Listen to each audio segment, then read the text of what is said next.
2.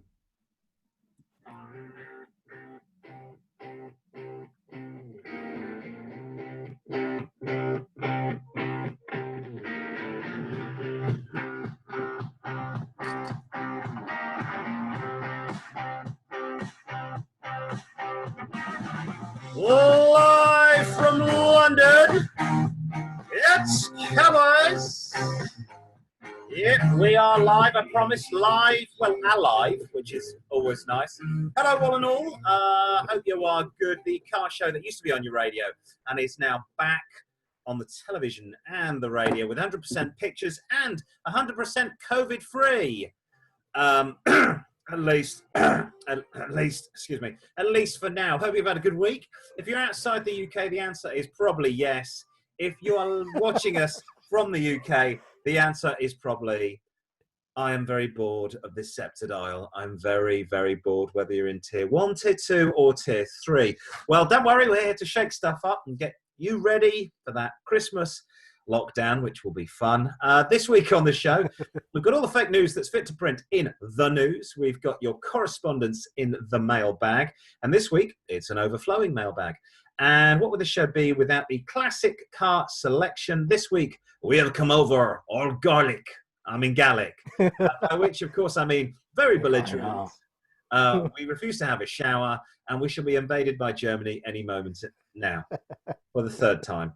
And also, we'll be burning sheep outside Calais. No, I'm only joking. This week, the future classic motor we will pull up in will be a certain car in the classic car selection. It's a French coupe with a certain charm, a certain charisma, a certain je ne sais quoi. Certain what? What are you on about? I have no idea. Just a certain I don't know what. Va-va-voom. There you go. And Richard Green showing his skills there as a cunning linguist. But before you risk any realms of the carry-on double entendre, see what we did? Yeah, it's very good. Which is also French. It is really a French show this week, isn't it? We'll be burning sheep, as Rich said, outside the port of Calais. We'll be thrown. Have you ever seen, they were protesting about something and they threw the body shell of a Renault Clio over a fence as well? It's not hard to do. They're very light. But I digress. Did they throw it over the fence with Vavavoom? That's what I want to know. Quite yeah? possibly. It might have even been at the Renault factory. I can't remember. Excellent. But anyway, it's a show that gives you the lowdown on everything motoring, from the viscosity of your engine oil to the tread of your rubber returns. We'll be going to take a wild ride this week through some of the world's greatest roads in the lost highways. This week, we're going to Illinois and Derbyshire. There you go. Can't get too more opposed than that. Save up to £298 in... Oh, sorry. That's a free advert. Free advert. We don't want to give anybody any free advertising. So we haven't got any advertising on our show. Oh, you just said that the American Midwest, so I sort of... Yeah. But that could also be applied to Derbyshire. Just saying. Yes. We have got a fantastic competition this week. It's called The Weakest Link. Leave you in suspense for that one. Oh, okay. And as Hercule Poirot said, we're going to test your little grass cells with another French influence on the show. Belgium. Oh, was he Belgium? Yeah, Belgium.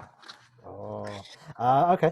So stay tuned for all of that and more. I'm Simon Sujuwan. Until April in Paris, chestnuts in blossom, holiday tables under the trees. April in Paris, this feeling that no one can ever reprise or reprise. I think you've got to say reprise, yeah. Simon Sujuwan there, folks, who feels like Parisian from his holiday home on the left bank, which, to be honest, is more like a caravan on the Grand Union Canal. Chanson d'amour, ratatatata, je t'adore. Each time I hear ratatatata, chanson d'amour. Wow, the show feels very Gallic today. Or is that Gallic? I'm not quite sure. Of course, it's Black Friday today. Did you know? I did. I was looking for some bargains. Haven't found anything yet. Nothing to do with Black Lives Matter. It's to do with getting absolute free bargains. And it's Thanksgiving weekend, which is we celebrate here in Britain. It's when we got rid of the pilgrims and we just sent them away to what we created a sort of convict land that became America, and some people say that hasn't changed. Quickly, before I go to our my take of the week, Richard's take, I've got to mention this week's sponsor, which is Thames water. Thames water. Basic, simple, and it's been through 8 people. Thames water. Can I smell the chlorination? Cleaned. Before I mention, if you are watching in the Greater London area, you'll know they've started to put more chlorine in the water. It really stinks of bleach. It never used to. It really stinks of bleach. Time now on the show, bleach aside. I'll be drinking more bleach later on to make myself really clean. Time now on the show for my take. It's where I took a look at the world from my own view, which can often be different from the norm, but will certainly be entertaining. As I've mentioned before, there's no room for dissident, discord or complaints this week. I am the totalitarian dictator in this part of the show, like Benito Mussolini, but a little less Italian. This week, I've decided to focus on the future. But unlike last week, when we went down an Orwellian dystopian rabbit hole where electric cars ran the world, I'm imagining in a time in the not too distant future when they don't. Now, you know, when something's really trendy and really fashionable, everybody wants one. You're not a player without this thing. When I was a kid, it was the Spectrum 48K computer. Then it was the PlayStation, then it was the iPhone, the iPad, so on and so forth. Keeping up with the Joneses and having the very latest technical gadget or gizmo is a short-term thing because suddenly the next great thing comes along and you want that, and your old iPhone is starting to look a bit sad. This is happening to me at the moment. I have an 8. And I'm very jealous of my wife's 12. It's all bullshit, of course, and in reality, I'm behaving like a magpie wanting the latest shiny thing. Well, I wonder whether a similar thing is happening to Tesla cars. Right now, they are the hottest thing on the planet. But how long will that be before they look as trendy as a Cabbage Patch Kid, a wooden valve radio that's the size of a fridge, or a BlackBerry phone? I mean, this at the moment is what we all want to be seen in. Now, I pose this question in the light of the new evidence saying that Teslas have reliability issues. Tesla's Model S, I don't know which one this is. I think that might be the S. And the Model Y, hang on, right way up. So that's the S. Yeah. And the Model Y, which is, the crossover, there's the Y, SUV, are no longer recommended by Consumer Reports due to a number of reliability concerns. This is sounding like Austin Rover in 1987. The ratings organisation dropped the cars due to problems in the Model S, air suspension, and the main computer touchscreens, and the crossover lost support because of problems with body hardware and paint. The TV channel CNBC reports. Tesla sits second to last in the reliability study, and the firm's only vehicle Consumer Reports recommends is the brand new one, the Tesla Model 3 electric sedan, or saloon, as we say in the free world. Many owners of the Model S and the Model Y crossover SUVs have reported issues with their vehicles over the years. These reports have dropped Tesla's overall ratings. Have I got that the right way up? Yeah. The Model Y is now listed as well below average reliability due to issues on the body. Most recently, one lucky owner had their Model Y crossover magically changed into a convertible when the glass roof unexpectedly blew off the car they were driving. Honestly, if you haven't seen it, go and look on YouTube. It's great. The guy's going down the mountain and suddenly, and off it pops. However, Tesla vehicles seem to have been plagued with problems for years, and the firm is not in the dark about them either. The National Highway Traffic Administration, the NHTSA in the US, has launched a safety probe into the Model S and the Model X models built from 2012 to 2018. Just remind you, does anybody out there own a mobile phone from 2012? I'm just saying. There are around 160,000 vehicles that are affected by the issue.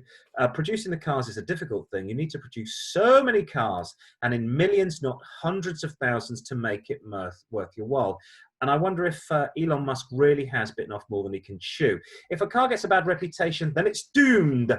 Remember Lancia and the Rust in the 1980s? And then, of course, there was Fisker and their exploding cars. This, coupled with the trendy and hip nature of Tesla, makes me wonder if the manufacturer will be a victim of its own success, and what's seen today as today's hot property will be seen tomorrow as yesterday's man. Simon, any thoughts?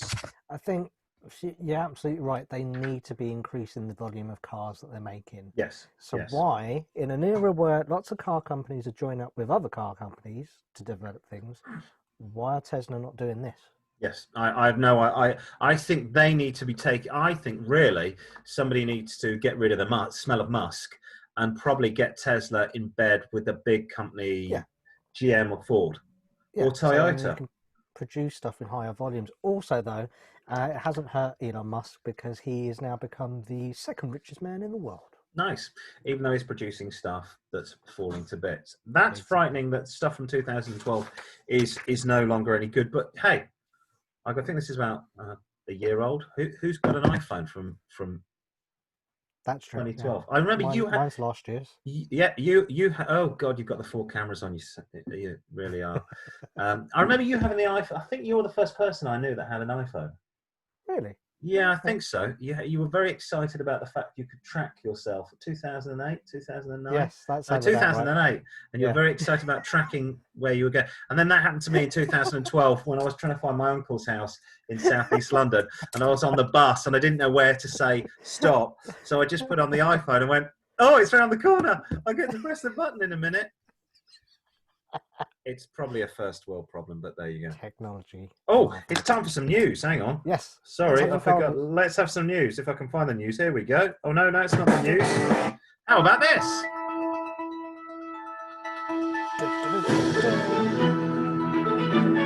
We need a ticker going across the bottom.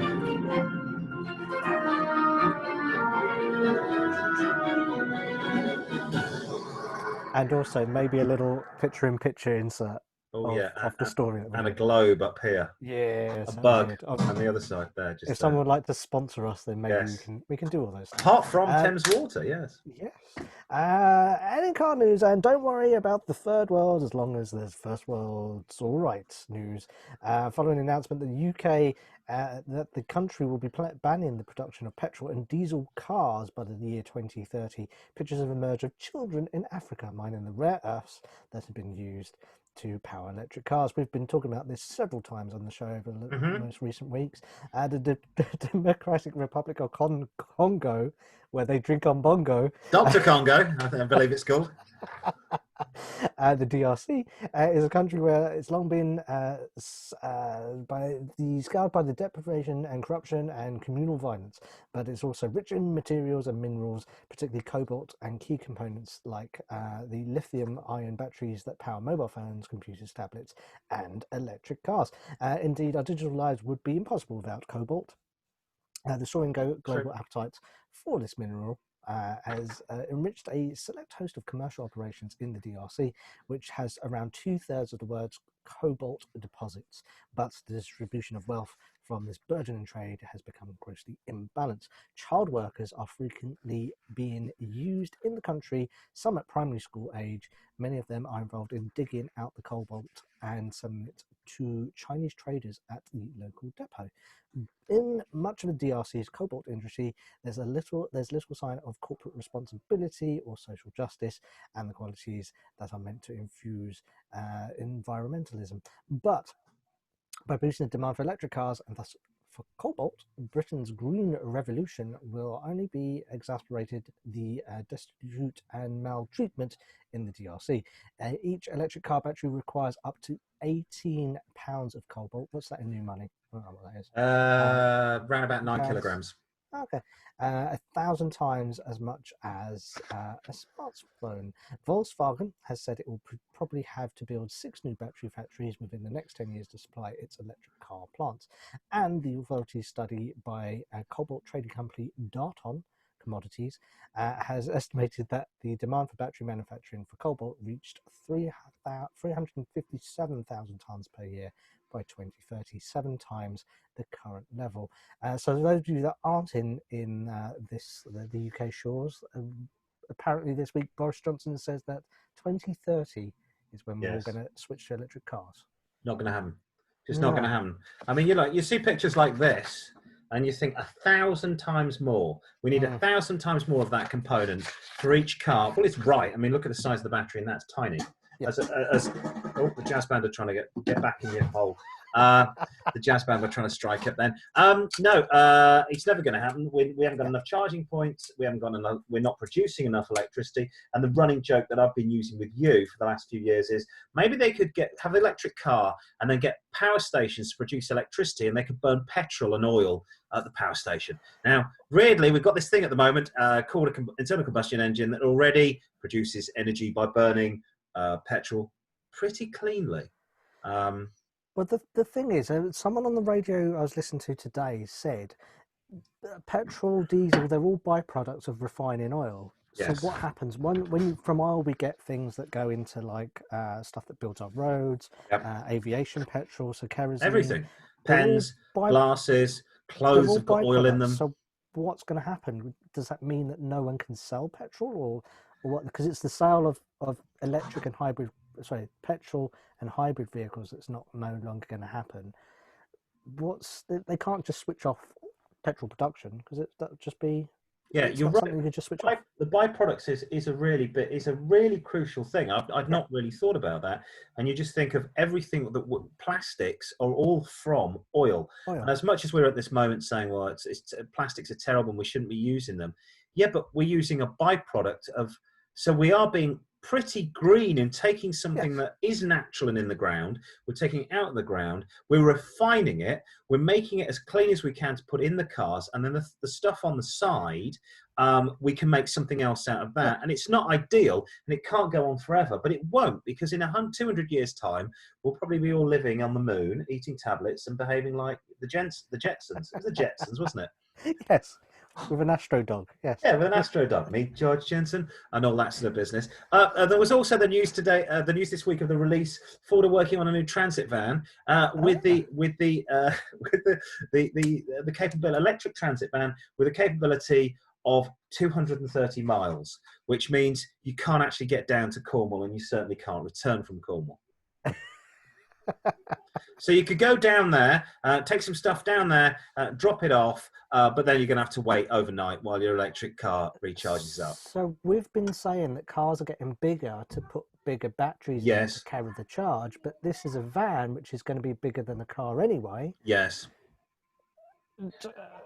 And it only goes a range of 200 and whatever miles? 230, I think, maximum. And that's not on a cold day. And the other thing I encourage you to do, go on YouTube and have a look at why Teslas aren't good in the cold.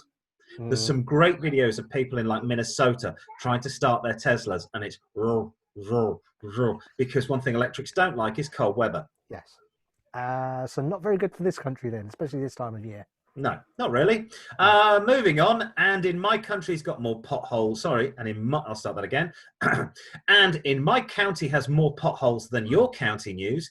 Cornwall's been named as the pothole capital of the UK, with 210,000 reported over the last 3 years. What a beauty that is! That is fantastic. That's got to be a private road. That can't be an ordinary road. Or am I wrong?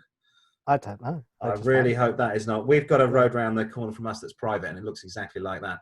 But Lancashire has staked to claim for Britain's worst cratered. Lancashire has staked to claim for Britain's worst crater with a 5-foot deep pit, enough to fit a grown man inside. Now, this is, get it the right way up. This is the pothole, and wait for it. Aaron Cross, who owns Parsonley Farming Glamping, has reported a hole in Keeley Road, Walcollar, to Lancashire County Council Highways Department a year ago. But when officials inspected the site recently, they found no trace of the pothole and left it without fixing it, Mr. Cross told the Daily Mail newspaper. So what Mr. Cross did is he got his son to stand in the hole. That is Mr. Cross's son standing in the pothole. I mean, it doesn't look too bad from there, but I'm pretty sure you wouldn't want to find yourself or your car going into that. Road workers painted the areas white, but the water-based paint washed away apparently, and Mr. Cross has threatened to take the council to court. The council claimed the hole wasn't a pothole, I don't know what it is, but land slippage. Oh, of course, that's all different, adding that it probably caused by recent flooding and has not been reported through the council's road maintenance website. The fewest potholes were reported Guess where? Kensington and Chelsea in London, Ooh. which, if you don't know, London is probably the poshest area in the UK and the richest, with just 141 potholes reported in the last 3 years. Of course, all those Arabs that come there on holiday and drive their Teslas and God knows what round the streets of Knightsbridge can't have potholes in their cars. Time now, though, on Car-Boyz. It is time for another top 10 countdown. Which local authority has the most potholes?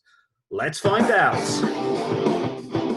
All right, then, coming in at number 10 with more than 70,000 reported potholes, we go north of the border, say Okai to Fife. Meanwhile, at 9, back down to the home counties with Hertfordshire racking up to 72,000. At 8, it's a Yorkshire City and Bayek, they got a problem. Rotherham is romping home with more than 83,000 reported potholes. And it's still grim up north, as Durham follows close on its heels at 7, almost 100,000 reported divots. We're back in the land of the White Rose. Jeff Boycott and Whippets at number 6. The East Riding has more than 106,000 reported potholes. But the South is fighting back with its own inadequate road services. Oxfordshire ranked up more than 110,000 potholes to make it to the number 5 spot. Right, we're down to the last 4 most pothole places in the UK. And in at number 4. Is it jam or is it cream first? I don't know anything about scones, but I know they have almost 150,000 potholes. It's the picturesque county of Devon. Closing in at 3, it's an East Midlands county with more than 172,000. Yes, the Rams have it. It's Derbyshire. They take the bronze. Closing in at the number 1 spot with only 184,000 reported potholes at 2. It's Treeming Spires, it's Cambridgeshire. And the place in the UK with the most potholes, taking the number 1 spot by a large margin. Yes, it's in excess of 210,000 potholes. It's the place that makes the best pasties and obviously the worst road surfaces. It's Cornwall. Need a little lie down after that. Yes, I am shocked to see so many potholes. A word of warning, if you do hit a pothole in the UK, this won't apply to you if you're listening in America, but if you do hit a pothole, take a photo, because the councils have a habit of filling the buggers in before you can claim from their insurer. This happened to my father a few years ago. And also, another good tip, use the Waze app. It'll warn you sometimes of potholes. It's down to me. Kensington and Chelsea's not too bad because I drive through that to get to work. But is that where your other apartment is? Kensington and Chelsea. But the thing is, if you're driving a regular route all the time, it's not too bad because at least you know where to avoid. You know where the potholes are. It could be worse though. You could end up like this. Oh, where is that's got to be? Is that America or is that's got to be America? That's fantastic. That is, but it could be a pothole like that. That's fantastic. It does actually make this chap sort of pale. I just love his head. Oh, Dad, when can I get out? Get back in. I'm taking a photo. We're taking a picture. We're taking a claim off the bloody council. There's a massive ding out my alloy wheel. Get in there, son. But Dad, it's wet. Yeah, it is crazy. The reason we get them so much, and if you live in North America and the north of the USA and the south of Canada, you will appreciate this. We have lots of mild winters here, and we get freezes and unfreezes and freezes and unfreezes and freezes and unfreezes, and it basically breaks the road surface across. So they don't have these problems. You'd think they'd have them really badly in Norway and Sweden. They don't, because the road freezes in October and it unfreezes in September for 3 weeks, and then it freezes again. The worst roads, actually, England's pretty bad. I've lived in Thailand. I've lived in Malaysia. Malaysia's good. Thailand is horrendous. Yeah, pretty bad, because they just, if they got a pothole, they'll tend to come along and just put gravel in it, and then slowly the wheels of the cars take the gravel out, and you got a pothole 3 weeks later. The worst I've ever seen is New York. New York is appalling. And it's not just recently. It was appalling 30 years ago when I was first there. I don't think they chuck much money into the roads, and the last time I was there, I was on Broadway, and it was raised ironworks all down. Give your regards to Broadway, and cars went, and it looked a little bit like Mad Max. In fact, I have been to Burma. Burma's got a lot of potholes, but you'd expect it in Burma. Yes. You'd expect it in one of the poorest nations on the planet. Not North America. But there you go. I didn't know you were on Broadway. What were you saying? Yes. Yes, I was appearing there. It was just off Broadway in my one-man musical, Car-Boyz, the musical. It wasn't very successful. But, you know, I do like a bit of musical theatre. See. Meanwhile, let's move on. In Mercedes takes on Rolls-Royce again news. It's promising a new level of luxury, which you'll have to wait until next summer to see what the new Maybach S-Class limo Mercedes answer to Rolls-Royce is. The German manufacturer has yet to confirm prices of its upmarket limo, but well-heeled customers will be expected to pay in excess of £150,000. Really? That's not including the chauffeur's salary for the privilege of being driven in one. It's due to arrive in the UK showrooms next summer and is aimed at drawing customers away from the recently unveiled Rolls-Royce Ghost and Bentley's Flying Spur. Britain won't be the target audience though. Mercedes Maybach products are very much aimed at the affluent markets in the Middle East and specifically China, Korea and Russia. It's not a car that's been designed for British roads because of too many potholes. And at 5.5 metres long, it's 18 centimetres longer than the conventional Mercedes-Benz S-Class, which is by no means a small vehicle. It also is a whopping 2 metres wide, definitely won't fit on British roads, which will make fitting one on UK's average parking space a driving equivalent to keyhole surgery. Under the bonnet, you'll find a choice of two engines. The first is a 4-litre twin-turbo V8 with 496 bhp, and then it will be called the S580, and it will cost in the region of £150,000. But if you really want to rub salt into the eyes of Boris Johnson and his green industrial revolution, there will be the S650 option, and that will cost around £180,000. This will be powered by a monumental 6-litre twin-turbo V8 motor.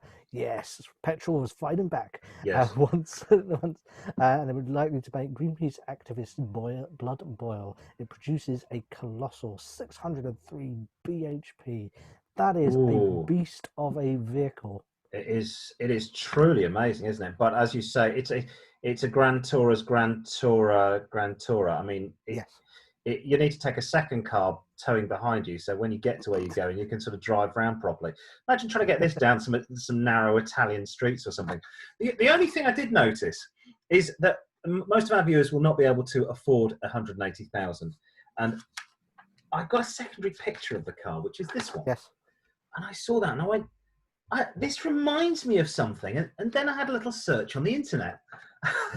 So if you can't find, you could always go and get a Rover 75 from the early 2000s, because I think they did a special version in two-tone. I mean, really, there's not a great deal. Look, there's that one, 180,000. £1,800, £180,000. So you could move that decimal point a couple of places. Yes. And you could get one of these. And of course, they had a very reliable BMW engine. And that was about it, because the rest of it was made by people, socialists in Birmingham, and the rest of it fell to bits, from what I remember. I have got a former colleague of mine has got one of these in the MG version and refuses to give it up. And I keep saying, how's your Rover? And he goes, it's an MG. I go, is it the Z2? Yes. Yeah. I say, yeah, your Rover. And then he keeps going on about how great it is, and then tells me about all the electrical problems. The fact that you can't get any parts for it anymore. And it's a 2005. It's a 15-year-old car. And it's like, yeah, can't get the parts. Oh, yeah, they don't make that part. Oh, yeah, that fills it with water. So, look, I'm just saying for our viewers out there, one of those. Nobody's going to notice the difference. That's so good. I like that two-tone on the Rover. That's just insane, isn't it? Fantastic looking car. And finally, the big cat tells staff, you haven't got COVID, you'll be fine news. Jaguar Land Rover, these people have ordered staff at Liverpool plant to turn off the government's test and trace app to stop them having to self-isolate when unnecessary. Workers at the car's manufacturing Halewood plant received an email on Wednesday of this week warning the app's algorithm could be generating false positive alerts. They're putting together a Land Rover, I think. However, the company's told staff to pause the app as it feels it's not factoring the social distancing measures already in place. the plant, the email reads, we've had some instances recently where colleagues have had a false positive notification through a false positive. That's the first time I've heard that. A false positive notification through the NHS COVID-19 app, meaning they have to self-isolate at home 14 days, unable to attend work and unable to leave their home. Jaguar Land Rover, GLR, who own Land Rover and, of course, Jaguar, have been hit by a number of coronavirus outbreaks during the pandemic. Most recently in September, when 4 workers at its Solihull plant, or as they say in Solihull, tested positive for the virus. The NHS COVID-19 website said workers can pause the test and trace app when working behind a Perspex screen. It also can be paused if the phone is stored in a locker or communal area. I'd like to think that the company is worried about its staff. My cynicism says otherwise. Howard plant, which is near Liverpool. Liverpool. Used to be where they made the Ford Escort. Ah, and now they make yes, Jaguar Land Rovers. So there you go. Yeah, that's it from the news. I don't know. The false positive and the positive false is all coming out. I haven't got the app on my phone. I just wear a mask. I've got it. It's not well beaten as was described. Is it not? Is it not as good as Tinder as far as apps go? I think I'm more successful with Tinder than the NHS COVID. And that's you saying that. So well, I know. Right, time now for the classic car selection. Strike up the band at some point.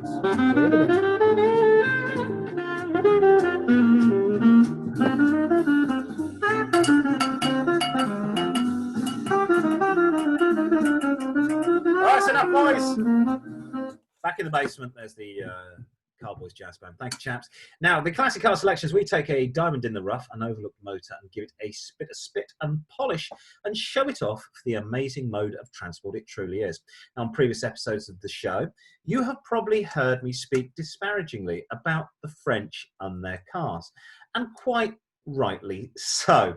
Not that I dislike the French, the country or the people. I like their wine. It's just that in the last 20 years, their cars have become worse and worse in terms of build quality, while the Koreans and the Japanese have just got better and better. I was the owner of a 1987 Citroen AX, and the thing was a little tough tank. I drove it all across the UK, from the Pennines, across the Pennines, from Halifax in Yorkshire to Manchester, then back down to London in the same weekend. It went way out west, right to the end of Wales, and as far east as Brussels in Belgium, crossing the English Channel by ferry. It broke down on me only once, and in the 4 years and 60,000 miles that I drove the car. That being said, there is a French car that I believe has been overlooked and would benefit from a touch of praise for the beautiful thing it is. Our classic car selection this week is namely the Peugeot 407 Coupe. Now, it arrived at a time when large non-premium coupes were a rare breed. The 407 had to compete with rivals from the premium marques, the A5 by Audi, the Mercedes CLK, the BMW's perennial favourite, the 3 Series two-door. The 407 Coupe hit the streets in October 05 to supplement a Peugeot 407 range that already included a saloon and an estate. It arrived with power options running from a 2.2 litre petrol and a 2 litre HDI diesel to a 2.7 V6. That's nice from that end. That's a nice angle. Nice, I must say. Nice rear end. Sorry, a 2.2 litre HDI diesel to a 2.7 V6 HDI diesel. And of course, the one we all wanted, the 3 litre V6 petrol. S and SC and GT were trim level choices initially, but sport models came along in the stream in 2007 and other designations were phased out along with the 3 litre, unfortunately, V6 engine. Mid-2009, the engine range was given a complete overhaul. The old oil burners were given their marching orders, and in came a pair of high-tech new units, a 163 bhp 2 litre HDI and a mighty impressive 3 litre V6 HDI with 241 bhp. The V6 also used in Jaguar models at the same time. Only the sport trim levels were offered, but it came fully loaded. Sat-nav as standard, larger door mirrors, and chrome on the upper edge of the window frames marks out these cars. So what do you get for your cash? Well, the sport trim levels comprised comprehensively, specifically with alloy wheels, xenon headlamps, cruise control, rear parking sensors, dual zone climate control, front fog lights, automatic headlamps, and automatic wipers. Active safety comes in the form of brake discs, a diameter up to 330 millimeters, and ESP, stability control on every model. Out on the road, the car is sport, but is French, so it's very relaxed and not a speed demon. The front-wheel drive 2.2 petrol gets 0 to 60 in 9.2 seconds. The 3-litre V6 is the big boy and really does command the highway. So what to look for? Well, the engines on the 406 Coupe have been in service in numerous other products without major incident to prove the reliability. Peugeot's record when it comes to the technology side of things, though, is less impressive. So we'd advise to check the electrical gadgets to ensure they're in full working order. These are the items that will fail on French cars. Check the clutch works all right, as these do not last forever. Beware the models with a panoramic roof, as the electrics on these can fail. How much should I pay? Well, we found this chap, a 2008 2.2 petrol model, 56k on the clock, where the 3 owners, a full service history, full leather, sat nav, parking sensors all round, full service history, I did say that, for £2,250. £2,250, and that was the most expensive one we could find. You can find these in good nick for less than £2,000, but the running costs, that's what's keeping the car low in price. The 407 isn't a thing of beauty with its huge catfish-like mouth at the front end, and of course the rather unattractive side gills here. But as they say, beauty is in the eye of the beholder, and this car comes in at a very affordable rate for a big luxury coupe that will waft you down the road with a composed air. And yes, it's French, also an entitled sense of superiority. Now, come on, it's true. Oh, yeah. Before you buy one of these, remember the car will not last forever. It's not a Mercedes, but then again, it's not tea at the Ritz. Think of it as a sandwich from Pret-a-Manger. Lovely experience, but it'll only last for a very brief period. So why not say, s'il vous plaît, to the Peugeot 407 Coupe? It is a beautiful, beautiful car. I saw one the other day, and it had been caned, and all the alloys were scratched, and the front was all ripped, and you know, it had been cut, and it had been well used, and the leather was well worn, but I still thought it looks like a very pretty car. I do like this. And Peugeot makes some pretty good coupes, they do. But yeah, that's the problem in the classic car selection. Lots of them are cheap because they just cost so much to run. But hey, you kind of expect that these days. I mean, this is your payoff. Your payoff here is, if you would like a car that will not cost the earth and you don't pay out too much at the beginning, and really 2,250 doesn't get you much of a car, but what it does get you is something incredibly pretty that I would suggest, if you lived in London or you only needed a weekend car, would be perfect. If you're going to do 5,000 miles a year, why not have this? It will get you up and down the motorway. If you're commuting every day 60, 70 miles, this isn't the car for you. It's going to cause you problems. Go out and buy a diesel, buy a big engine diesel. But for something, and I actually wouldn't advise you buy one of these in a diesel. I would go and get a nice petrol version. And if you could get hold of the V6, I'd get hold of that with all the toys on. Try and find it off an older person that's had it for a while. And just, you know, that's a nice car. That it really is a nice car. The late 90s, early 2000s were really good times for coupe cars. Yes. So all the mainstream ones, as you said, the Audis, Ford had the Cougar, the big based on the Mondeo. So they did some really good coupes at that sort of time. And I think that's a beautiful car. It's really funny. My father is now 76, and he wants another. He's got a Honda Coupe, which is a 2003, my old one, and he wants another coupe, and he can't find anything. He wants this. He basically wants this. But he can't find this. He wants a modern version of this. Nobody makes a modern coupe. Did they do a gold version of this? He'd love it in gold. He would really like it in gold. He's an old chap. Get to a certain age, car's got to be gold. Hats on the back parcel shelf. And see, his major concern is, can you get 2 sets of golf clubs in the back? And if you can't, and then when he goes to France, he wants to be able to fill the boot with wine. So he wants a giant boot. In fact, Go on. That looks quite a big rear end, so I'd assume that you can fit something. He could fit a lot of wine in there. I think he'd have a problem with it being a French car. He's a man of a certain age. Let's just say he voted a certain way in Brexit. I like the French, but they need to stay in bloody France. I'm now thinking he should get an A5 actually. An Audi A5, a big, because I don't think he needs a big, it has to have a massive boot to get all the kit in. There you go. Classic car selection. If you would like to suggest a classic car selection, I will try and find a piece of paper that hasn't got coffee stain on it, which is difficult. Yes, there we go. You can get in touch with the email of Car-Boyz at car-boys at outlook.com. Facebook Car-Boyz. At Car-Boyz with 4 Zs, always with the Zs. Twitter, Car-Boyz with a Z, at car_boys with a Z. Instagramming, Car-Boyz with the 3 Zs at the back. That is us with a slight coffee stain on that corner, but there you go. That's how it goes. Time now on the show. I think we've got to get down that highway. Yeah, last highway's time.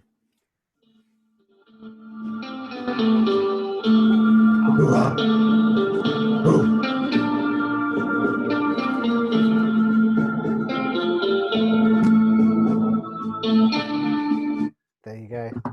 The Car-Boyz jazz band slightly disappointed this week because they think they're not quite sure, but some of them might be in tier 2, some of them might be in tier 3. Oh no! What I'll do, I'll treat them all like they're in tier 3, and I'll just ply them with more Class A drugs in the basement, and then they'll hopefully keep them. I mean, really, I don't care if they get ill. We can all. Jazz musicians have a short shelf life. Let's face it. Yeah.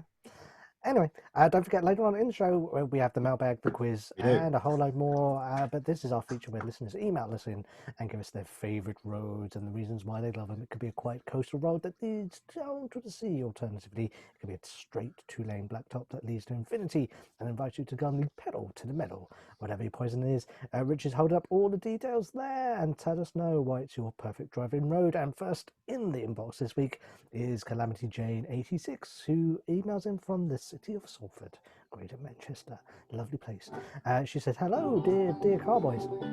Oh no, sorry, that's the next one. That's the music for the American one. I reckon you could use this one for north of England. Yes. There's none of that's going on because they're in tier 3. That's from the Greater Manchester. She says, "Dear Car-Boyz, my favourite driving road is the A57 between Sheffield and Manchester, known as the Snake Pass. I think I've driven on this one." She says, "Apart from the historical significance of the location, it was the place where the bouncing bomb was practiced during the Second World War. It's worth a stop. The pass starts east of Glossop and climbs to the Pennines watershed between the Moorland Plateau of another French word there, of Kinderscout and Beeklow to the high point of 1,680 feet, which is 510 metres above sea level, where it crosses the Pennine Way. After this, it passes the public house that used to be known as the Snake Inn and descends through the forest to the Lady Bower Reservoir in Ashupton. Most people drive here, once stopped by lay-by and drink in the beauty of the peace of the place. Whatever the time of year, though, take your camera and you get some great shots. I visited Lady Bower only a few times, I think. Did you know? Yes.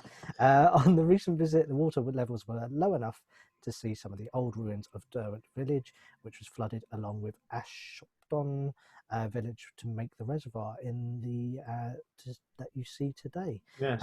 Nice twisty roads. I do like that. We've got some great Lady Bower sounds like a stripper who does a performance with a snake. It's a bit like your fireworks that you had on November the 5th. Oh yes. Yes, they all had stripper names. Yes. I wouldn't want to live in a village called Lady Bower. Yeah, she does this thing with a snake man.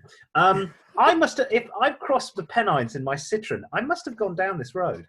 I think that's what I said. I'm not 100% sure, but I think I've been on this road as well. Yeah, it's very cool. I don't remember. I just remember being in the Citroen going, "Please make it. Please make it. Please don't break. Please don't break." Finally, we go. Hang on. Let's get the music for this.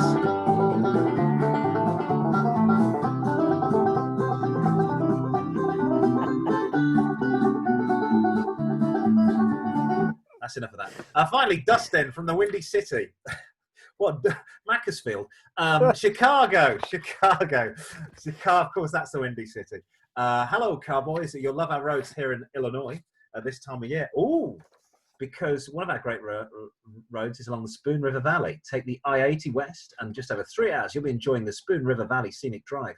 The drive follows the natural trail of the river, and these are over 140 miles of scenic routes to enjoy. The Spoon River, which starts at Medina, has carved a wide scenic valley through Fulton County as it flows from London Mills to the south and east, where it joins the Illinois River near the southeast corner of the county. If you want to go in early October, they'll be holding a festival since 1968.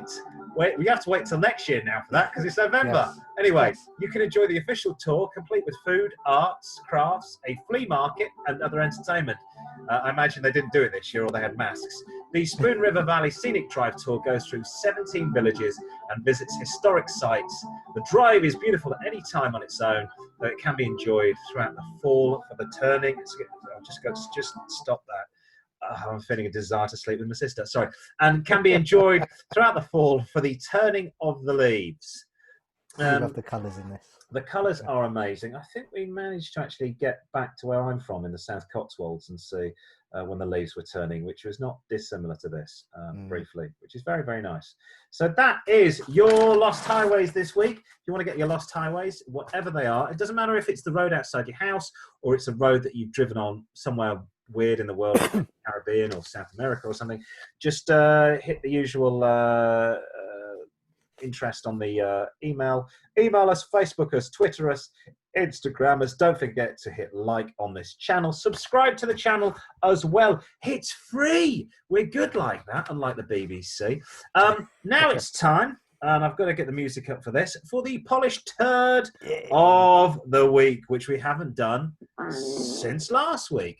Now, back by popular request on the show is the turd of the week. It's where we get viewers to send in pictures of the worst car they've ever seen, and we show it off to the world.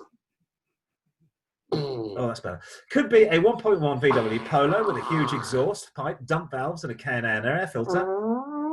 Could be... That was questioning, wasn't it, that one? Really? Could be a 1996 Vauxhall Cavalier covered in rust with its rear bumper tape gaffer taped on. Whatever the car, you'll think you can ascend that mound of feces to be crowned the polished turd of the week. And it always goes into the American national anthem. I like that. That's our little link to Thanksgiving Day. Yes. Right, there you go. This week, we found on Facebook a Facebook page called Mondeo Tape Bumper. Now, this page encourages people to post pictures of Ford Mondeo cars. If you're in America, you won't know what this is. Ford Mondeo. Ford Contour. The Ford Contour, yes. Contour, it was the car that basically kept Britain going throughout most of the 1990s and into the 2000s. Now, the Facebook page, Mondeo Tape Bumper, encourages people to post pictures of Ford Mondeo cars they see with gaffer tape on the bumpers, posing the question of why Ford Mondeos always have gaffer or duct tape on their bumpers. I encourage you to go to this Facebook page because you'll see beauties such as this. Look at this R-Reg. Now he's had a go there. And I think that's been on a while, hasn't it? He's gone, mate, it's an R-Reg car. A dark colour tape as well, which is quite good. Yes, so he's blended that one in.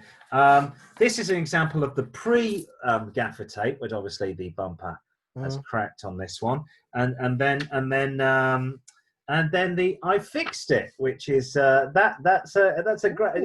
Maybe you should have gone for slightly darker duct tape, but no, I'll go. All I had in the garage was this.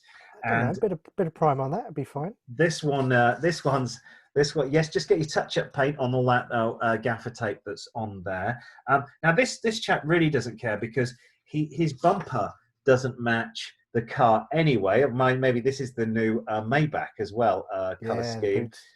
So he said, who cares if there's a load of duct tape? And this one chap has gone for inspiration from the rapper Nelly. So Nelly does that, and so does the Mondeo. The Mondeo is looking slightly more blended in than Nelly here. Yes, it's getting hot in here, so let's take off all our clothes. Yes, our polished turd of the week. Sorry, go on. I was going to say that's really interesting because that Mondeo that's doing the Maybach stroke Rover thing. Yes. Also, burgundy redishy sort of colour. Yes. What is it with that colour? They decided that's what it's going to be. Yeah, it's going to have Because a the bit of- Rover's that colour, the Maybach's that colour. Yeah, but I reckon, Simon, realistically, somebody went into the back of this car, right? Yeah. And he's had to go and get a new boot from the breaker's yard, and unfortunately, it's I black. think I know the blue. reason why as Go on. well. Because in the 90s and the early 2000s, I don't know why, because I know my brother had an Escort and it had a similar thing. When you crash into the bumpers of Ford cars, they don't cave in, they shatter. Ah. And I think that could be the reason why that people just decide, oh, I'll just tape it up. Because it unlike normal cars, but just cave in if you crash into the bumper or move, they break for some reason. They just crack. Yeah. I'm trying to remember. I had a 1990 XR3i that I think I reversed into a very low wall. I had a very thin line that I filled in with plastic padding, and then But that was probably from the 80s era into the 90s, not the 90s where they went, oh, we can't really do that. We'll have to. It would have to be a new bumper, and then of course if a car's worth 800 quid, you're not really going to bother. Exactly. So yes, Polished Turd of the Week goes to the Facebook page, Mondeo Tape Bumper. Go and have a look at it. Well done, sir or madam who runs that page. You have made us laugh, and you can get all the stuffs there if you want to go and visit us. And I believe it is now time. I've got to cue it up. To get out the guitar for some mellow sounds from the mailbag.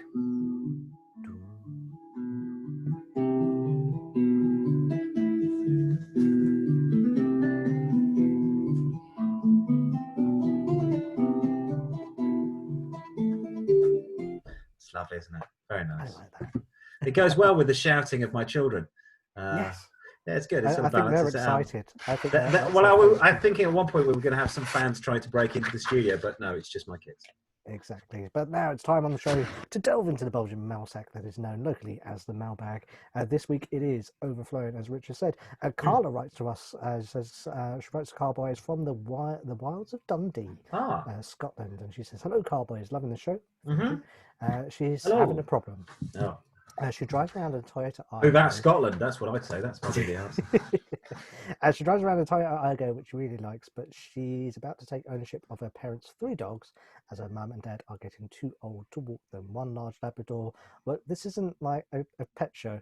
One large Labrador. Should I turn into Rolf Harris? Actually, no, maybe. No. You true. Don't do that. And one small mongrel. Her car isn't big enough for all 3. What should she buy? Did you say? I hope you said mongrel. Yes. Say mongrel. Yeah, that's good.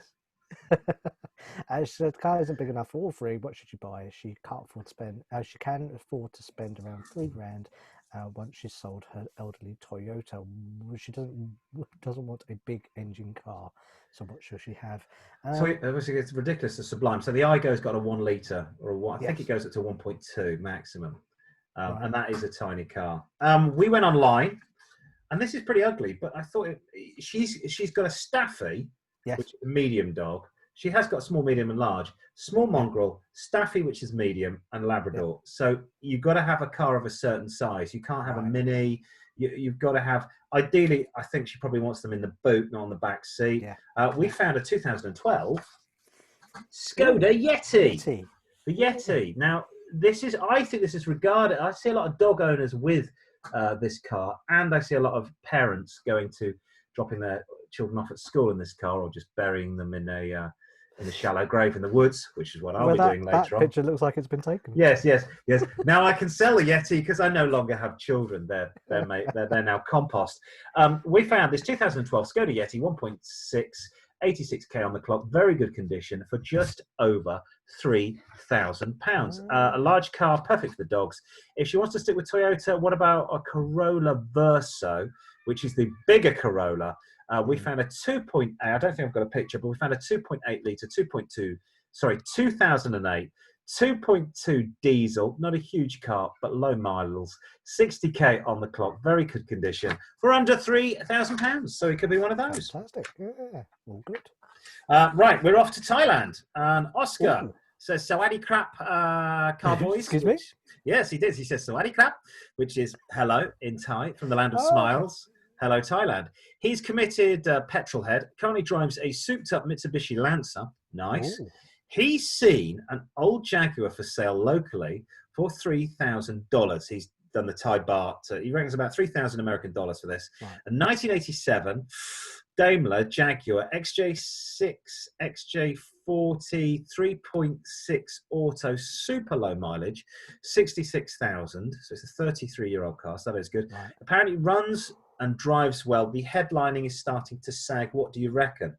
Well, this is what the car looks like. Sent us a picture, which I think that's all right. I like that. It's what Edward Woodward drove, isn't it? Looks ministerial. Yes, in the Equalizer. Right. If you're a petrol head, be prepared to get your hands dirty. I personally wouldn't bloody touch one of these with a barge pole. They were made back in the Austin Rover, British Leyland days when nobody gave a crap about build quality. The engines, though, are solid, but everything else isn't. You're going to have issues with your electrics. You're certainly going to have issues with electrics, with your bodywork, although you're in Thailand, so rust shouldn't be too much of an issue. I used to live in Bangkok. These cars are expensive because $3,000 sounds a lot for this, but there's a 200% import duty on foreign cars. So much so that many people import motorcycles in parts and assemble them in Thailand, brand new, to avoid the import duty. I shall mention no brands. Oh, okay. To be fair, go and have a look at it. Take a mechanic with you. Make sure it's in good nick, and then enjoy it. But remember, you're going to get bills with this car. This is going to be an expensive car to run. I think that's the thing, isn't it? With cars like that, you're just going to have to expect bills. Hence, like when we do the classic, same thing. Yeah, this is going to. I think it's Lucas Electrics. Yes. Oh, look! I mean, it looks such a beautiful car as well. But I have a memory of seeing. I think it was a Maxi in Thailand. Still, really? Yeah. Well, because in Malaysia, they had a lot. Thailand obviously respects the authority of Her Majesty the Queen, and they drive on the left-hand side of the road like civilized people, although there's the Australians. The Japanese drive on the left-hand side of the road, and so do the Malaysians. And in the 1970s, Malaysia bought a lot of Maxis from whatever it was, BMC at the time. And so I did see one in Thailand once, and there's not much rust on them. And there won't be much rust on it. It's just the electrics on this are going to cause you headaches. Yeah. Just be prepared to pay a lot for the parts. I think get in touch with maybe there's a Jaguar Owners Club of Thailand. Make sure your mechanic has got the ability to import parts, because again, there's going to be a duty on importing parts into Thailand. Amazon and eBay never worked in Thailand very well because you always have to pay. Things get stopped by customs and they go, right, you've got to pay duty on this CD you've imported. And you're like, well, why have I got to pay duty? Yeah, we've got to pay duty on this. So if you like it, do it.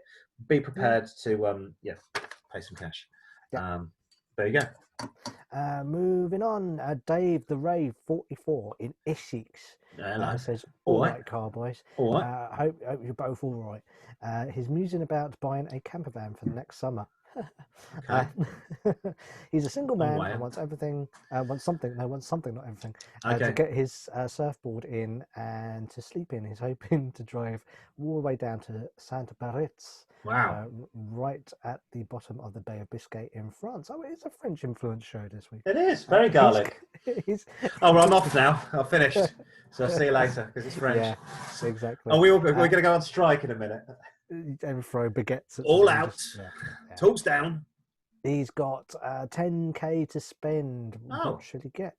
There's a lot. Dave, we had to think about this, and we reckon the idea of a camper is a bit extravagant. So why don't you just buy a van, a Mercedes Sprinter or a transit van, chuck a mattress in the back, a barbecue in the back. So we found this one. Look, oh no, hang on, wrong one. This one, long wheelbase, Mercedes Sprinter, 2009 reg, very good condition, aircon, 100,000 on the clock, which is nothing for this van, for just under 6k. So 6k will buy you a 2012, hang on, Ford Transit. Yay. 88 on the clock, diesel, of course it's got a long wheelbase. It's got the height. You've already got some shelving in the back. So you get a mattress on the floor in there. You got your shelving. You can put your barbecue in there and your surfboard and bits. So that looks good for six grand. These two. Now you're going to France. You don't need a heated camper because you're going to St. Berets in the summer, Yes. so it's going to be warm. You can rough it in the back of here. I mean, you could maybe even get a lady friend in the back of there if you're really lucky with your. Definitely. Yeah, if you look like. Come and look at your shelving. Yes, you can look at your shelving. You can show off your barbecue. Maybe you have the looks of Keanu Reeves, and or who was the other one? Swayze. Maybe you look like Patrick Swayze. Yeah, so you can rough it in there. She's got the wind. She's got the wind. Most barbecue most nights. Oh, yeah, were you talking about the Windy City again? No. Patrick Swayze had a hit, didn't he? Yes, he did with She's Got the Wind. I forgot about that. You could just sorry about that. Yeah, She Has Got the Wind. Hopefully not like that. That'll put you off, wouldn't it? So you can barbecue most nights, stay in the van. If you get on a nice campsite, you can use their showers. Yeah. And actually, it may be, if you want to pick up a bit of work on the way back, maybe if somebody needs something moving from St. Berets to, where's they, from Essex, you could use your transit van. It's a bit more practical than a camper van as well. Yeah, it's a bit more roomy than a camper van as well. Yeah, you're right. The camper van's going to be full of stuff. It's going to break down. That's got a solid engine. It's basically been it's gone up and down the M1, M40, around the M25, delivering stuff. 100,000 on the clock. Just spend £6,000 to do that. Yeah. Finally, we've got Amélie. Bonjour. Oh, you're right. We're another French person, but she lives in Albany in New York. Bonjour, Amélie. She might not be French. I don't know. She says, "Hi, Car-Boyz. I'm having an issue with my car, and I wondered if you can help me. She owns, I think that's owns, a 2004 Chevy Monte Carlo for 3 years, which is this car. This is new to me. That's an amazing vehicle. It is, isn't it? This is the two-door. This is the coupe my dad would love. A very good car, uses a bit of oil, but it's old, 2004. The aircon is not blowing cold. How do I fix it? Is this going to be expensive? Is the part going to cost more than the car? I mean, I can almost say, yes, a full tank of gas probably costs more than the car. Firstly, this is a huge car, nice big old American Land Cruiser. These cars do have faults, mainly electrics. In this case, the aircon could be an issue. It's going to cost you. It could, and it couldn't be. So it could cost you $50 just to regas it. The aircon operates with a pump pushing a rod in and out of a rubber seal, and every time it does this, some of the aircon gases escape, so the car won't be as cold as it used to be. So I imagine if it's getting a little cold but not all that cold, it could just be regassing that's the problem. But if it's not working at all and there's no sound coming from the engine bay when you turn on the aircon, then either compressor or the condenser have gone. So it's $250 for the compressor, $30 for the condenser, which, the car's probably only worth $1,000, $1,200. But upstate New York is hot in the summer. I have been there. You are going to need aircon. So I think a trip to your garage to go and investigate. That's an absolute beast of a car. It's amazing, isn't it? The rear overhang. It's fantastic. Huge. I reckon 5 golf clubs and a body in the back of that. And a spade. Yeah, and a spade to bury the body in the woods, Mikey, in the woods. I would say, yes, look, if you like the car, they do have their faults. We looked at the Chevy Monte Carlo of this era, and there's lots of electrical faults, but it could just be something as simple as regassing it. If the condenser's gone, that's $30. The compressor's the big one. That's going to be $250, plus you've got the cost of fitting.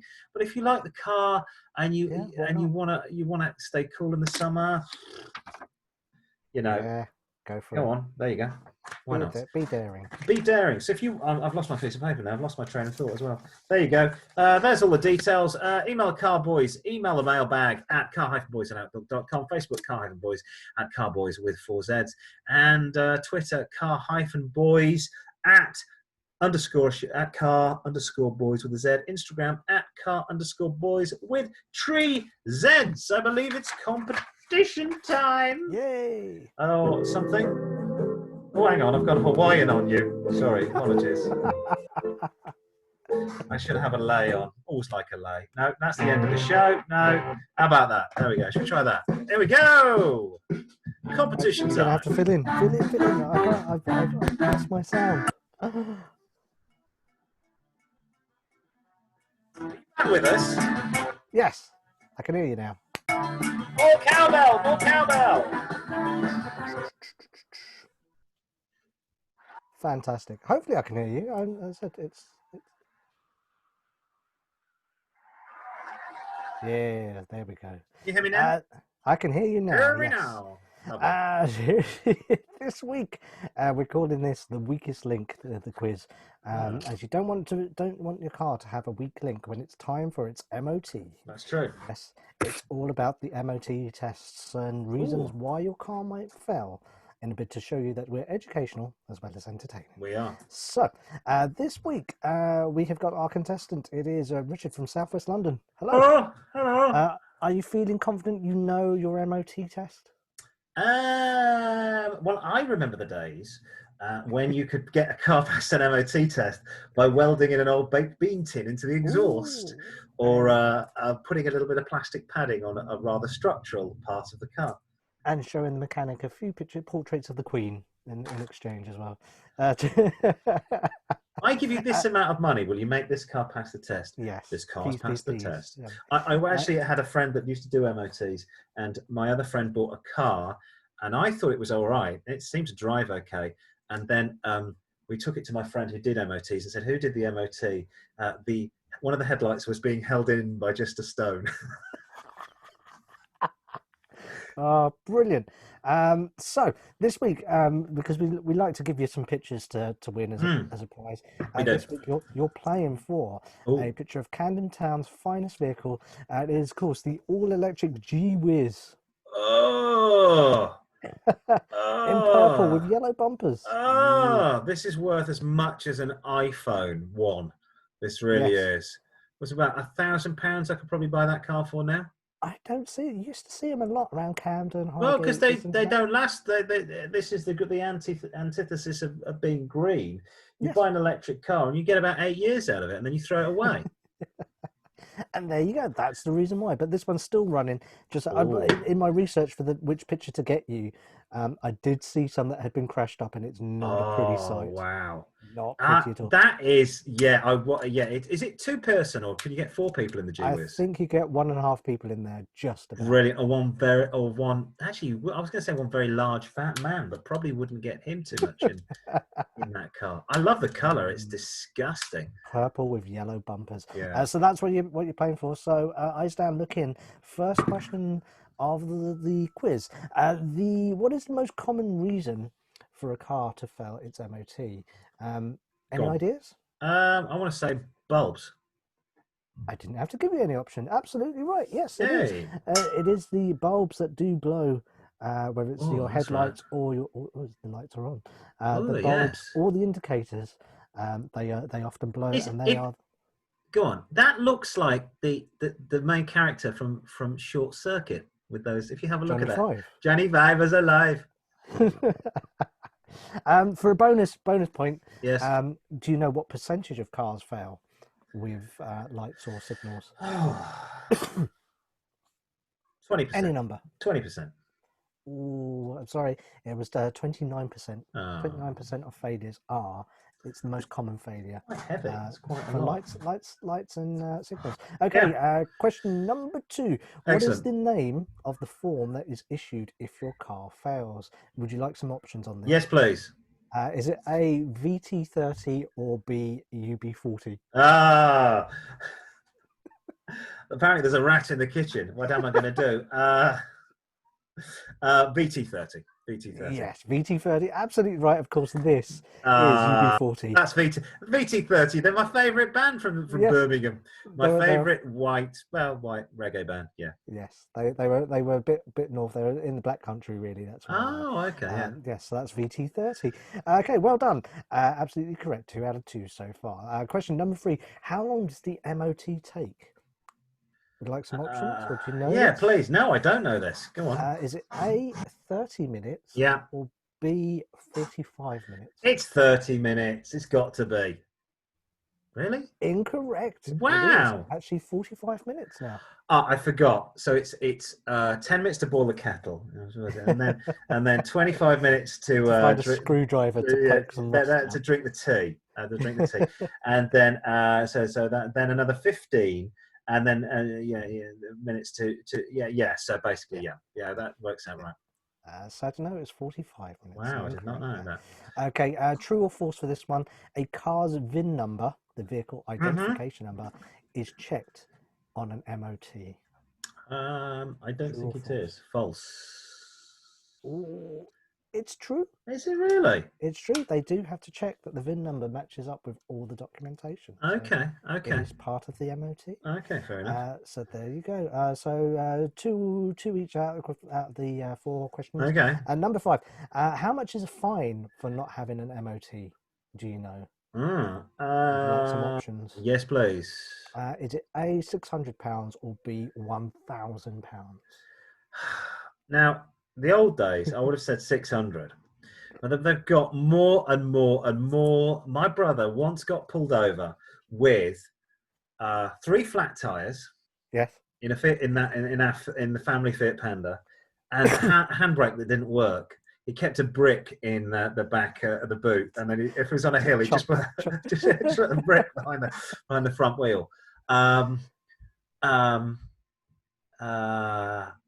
Now he got away, I think, with £180 fine and 3 points on that. He'd have lost his license today, so I'm going to say £1,000. It is right. £1,000 is the fine. Insane. Absolutely crazy. So absolutely right. Correct. Question number 6. What is the legal minimum tread depth of a tyre in the UK and across Europe? It's the same across Europe as it is the UK. Okay. Would you like some choices? I'm going to say, I want to say 2.8, but what's your, oh, they're tyres. I recognise those. It's a shame you couldn't have got a monkey on a rope swinging around in it, because that's what they usually end up with. What I'm going to say, go on. Before you say, I think it's 2.8 mil, but go on. Ooh, either A, 1.2 mil or B, 1.6 mil. I'm going to say 1.6 mil. You're absolutely right. Thank you. Absolutely right. Why did I say 2.8? On an area covering 60% of the tyre, is that the... something like that, yeah, across the tyre. Speaking of tyres and tyre depth, what coin can you use to check the tyre depth? Oh. I've got a picture of this. Pound coin? Give you some options. Go on. Either a 20p coin or a 6pence piece. Well, let's go for the... So since they haven't made a sixpence since 1970, let's go for the 20p piece. It is a 20p piece. That's what it is. So what you do, you stick your coin in there, and then obviously if it comes up to the line, to the rim. I did not know that. That's a fantastic piece of advice. There you go. I told you we're educational as well as entertaining. Now the other thing, my father used to talk about using a threepenny bit. This is you need a computer now.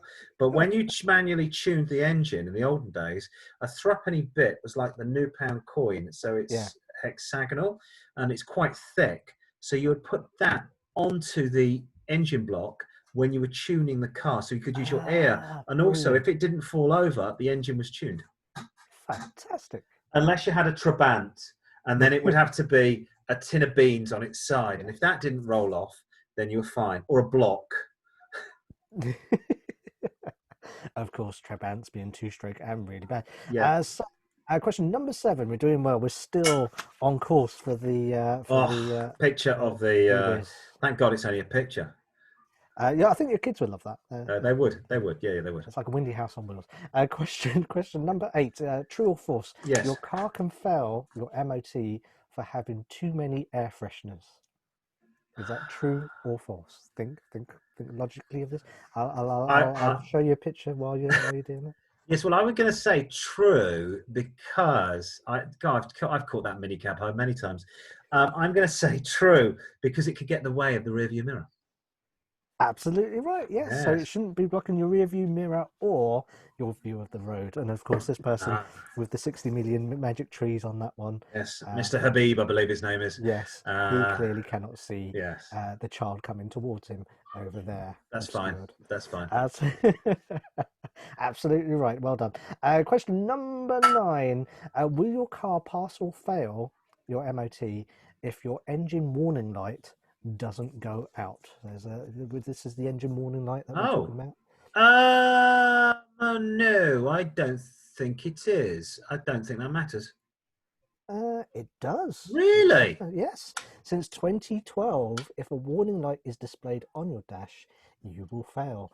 Or I'm reminded what Nigel Mansell did with a tyre pressure sensor he had in his car. Go on. And he just taped it over. That's all he did. Well, no, I was going to say, we had a problem with the lambda sensor on one of our cars, and because we're cheap and the car was not the newest car, we just bought a patent part. A patent part or a non-patent part? A non-Honda part. Non-Honda part off the internet, and we fitted it, and then the engine warning light came on. So we then just bought a little gadget and plugged it into the start socket and went ignore. And I think it kept coming on, and my mechanic was doing the same, just knock off the light, ignore the light, ignore the warning light, ignore the warning light. And he said, the worst comes to worst, we'll just take the dash out and we'll just put a bit of gaffer tape. Well, because I said take the bulb out, and he was like, what is it, 1997, the bulb, it's an LED. So I said, what do you do? He goes, no, we just put a bit of gaffer tape over it and put the dashboard back on. I mean, you won't know when your car's in serious trouble, but if you're not an idiot, you can hear if your car's in serious trouble.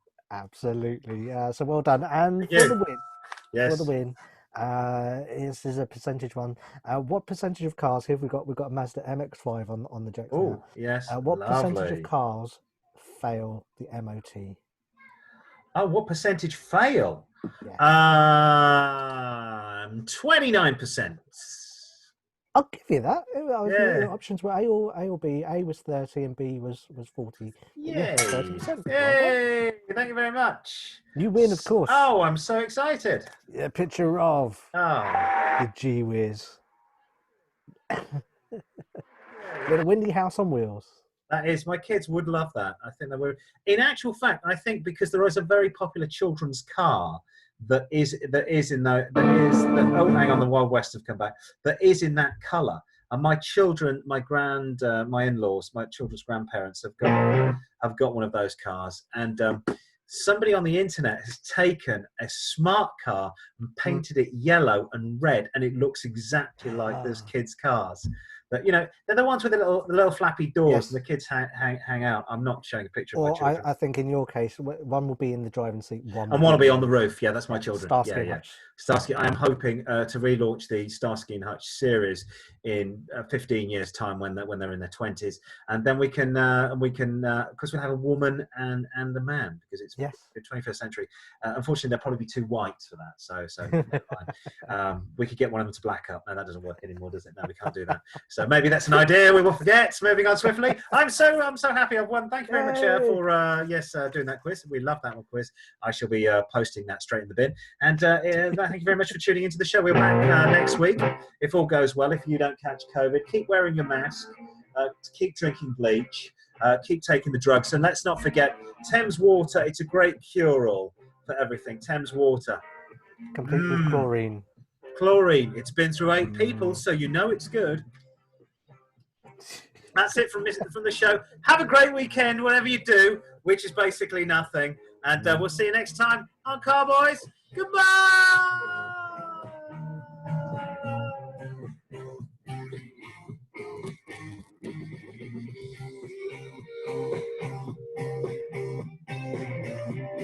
He's back.